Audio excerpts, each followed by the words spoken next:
Hello. Hello. Today I'm going to stitch out my new romantic crazy quilt number 17. And it's for an 8x8 hoop, and I'm going to stitch it out on my Epic 3 using my magnetic hoop.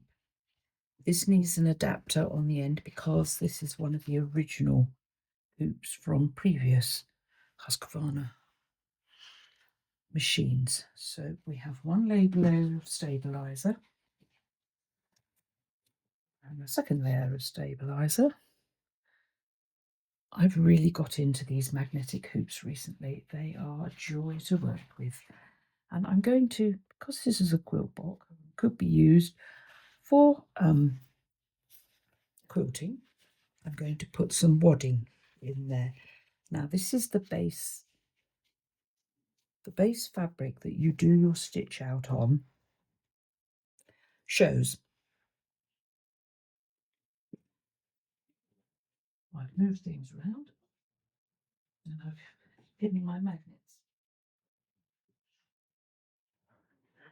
Now, as you see, it's so easy. It's not fiddly to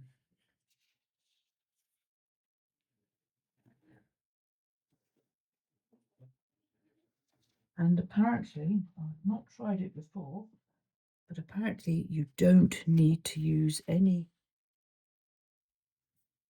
spray to hold the layers all together. These magnets will hold them nicely in place. So there we are. You can put up to 8 magnets on here, I believe. I'm going to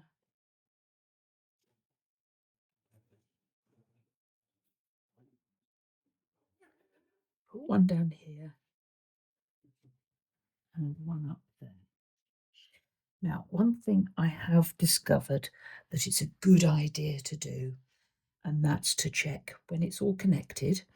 That's to check the corners.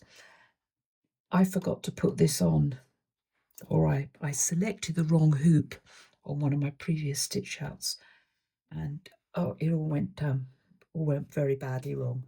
So I've got a new rule now that if I use the adapter, which is for the old Husqvarna hoops, I always do a corner check.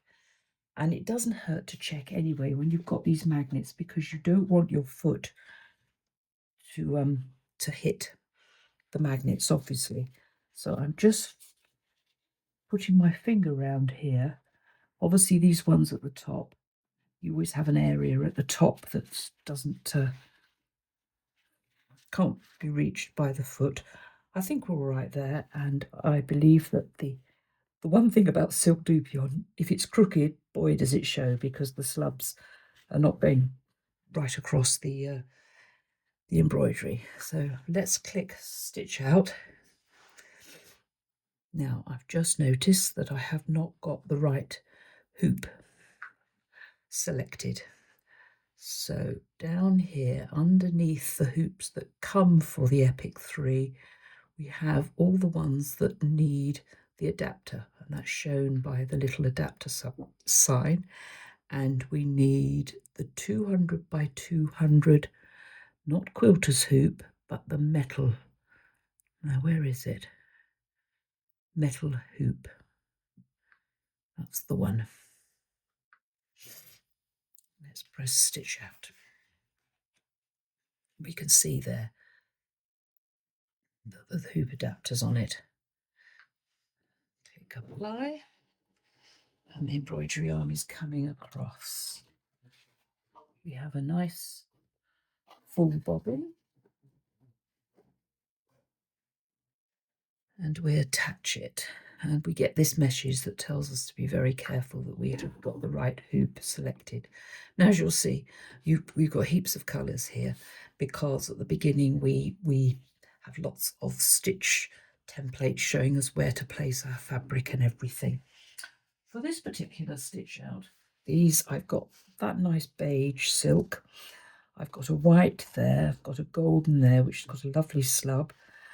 That's a slubby white. Another They are slightly different, but I've got 5 here, and you'll notice in the PDF that comes with these designs, I give you lots of tricks and tips, but I say you can actually prepare your fabric for the size that you need, or better still, just do them all big, about 7 inches. And all of these, including this fabric here, have been backed with heat and bond. It stabilizes it, and it also prevents fraying, especially silk dupion frays terribly when it's cut across the bias. So those are my fabrics, and I haven't quite decided which one I'm going to use where. There's these two are so similar. In some lights they look the same, and in others they don't. But I think now, it's important I don't put them together. I think that's the secret. So I'll put these here, and when we first stitch out, the first colourway just shows us where all the segments are going to be on the embroidery. Now we go to stitch out progress, and here's the corner check. I love this hoop, but it always feels that it's struggling as it moves around the surface of the machine here. And you just have to get used to it, really, I think. Now, this is the one to watch. It's a bit near that one, so.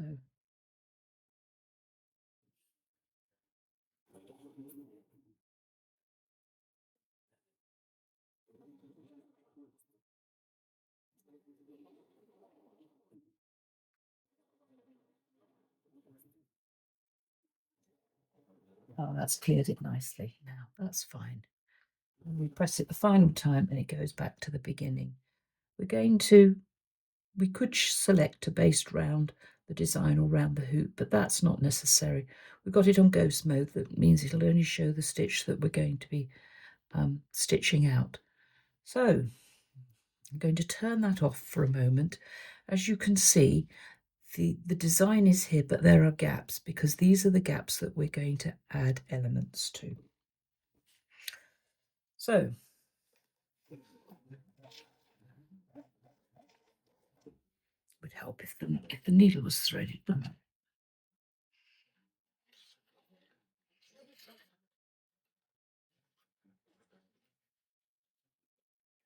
When you're stitching out all your, when you're applying all your pieces of fabric, it's best to go for a neutral colour. I'm doing everything in an off-white, so, but obviously you don't want it to be a bright colour because it may show. It's got to match the fabrics that you're using.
So we can very easily see the areas where the fabric's going to be attached, and you'll notice that the stitches around the outside here are extra large, so you can remove them if necessary.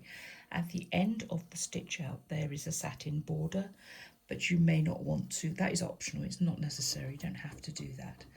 So so that's why I've made them big stitches, so you can remove them. Now, when I was doing one of these stitches out, I tried to be clever and I missed one of the colourways out because I didn't think it was necessary.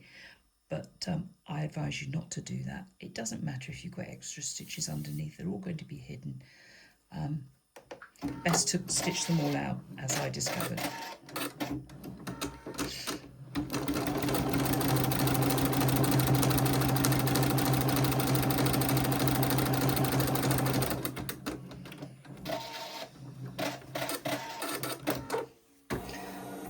Now that line of stitches has shown us where we're going to have the first lot of stitches attached, and it's going to fill this left hand corner. So the important thing is to place our fabric, and I've gone for my white satin here, to place your fabric along that seam. Oh dear, mind my bracelets. That's the only thing when you use a magnetic hoop, you're going to have things attached to it, including your scissors when you're trimming things, which is why I always remove everything. It's so much easier. So that is the, as you see, I've left about 1/4 inch, but obviously we can trim it, and I know that there's plenty above here to fold down over here.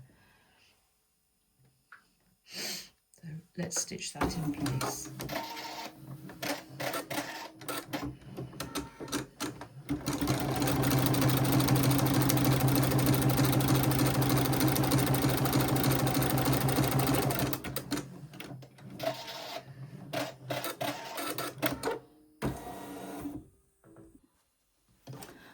Taken it off the embroidery hoop so that I can put it in a position where it's easy to cut, and I'm just going to lift this up and trim along this seam here.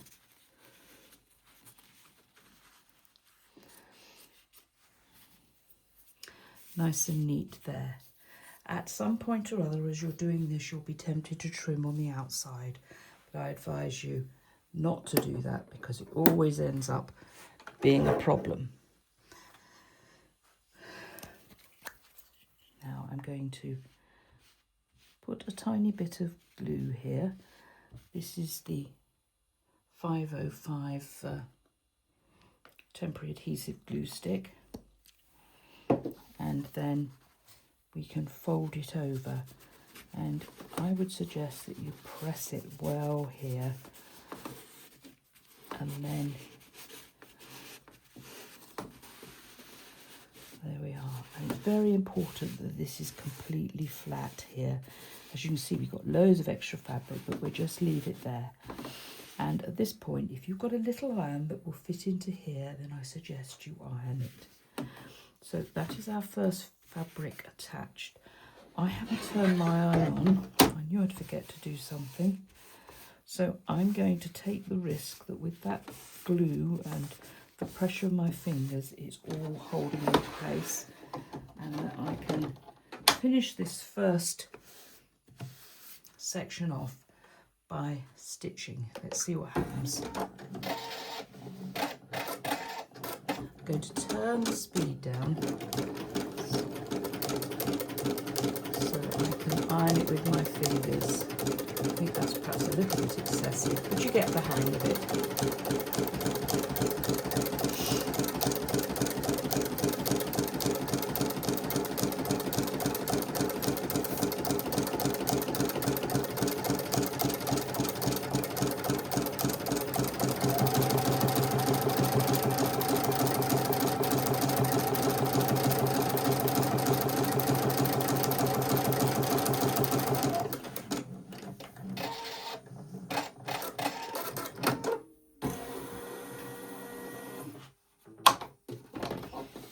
Take it off because again we've got to do some trimming. We've got a nice inch here, we've got plenty down here, and as you see it went up here showing us where the next bit of fabric is going to be attached, and that is quite That's quite flat. If at any point you're not happy, then I suggest you, obviously you don't take it out of the hoop, but you very carefully undo things and redo it. Now this is where I've got to be really careful. It's sticking to the magnet under here.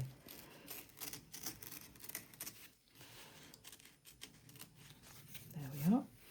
And that's the first bit attached, all ready for us to attach the second bit, which we will do in the next part of this little series of videos. And until then, thank you for watching. See you soon.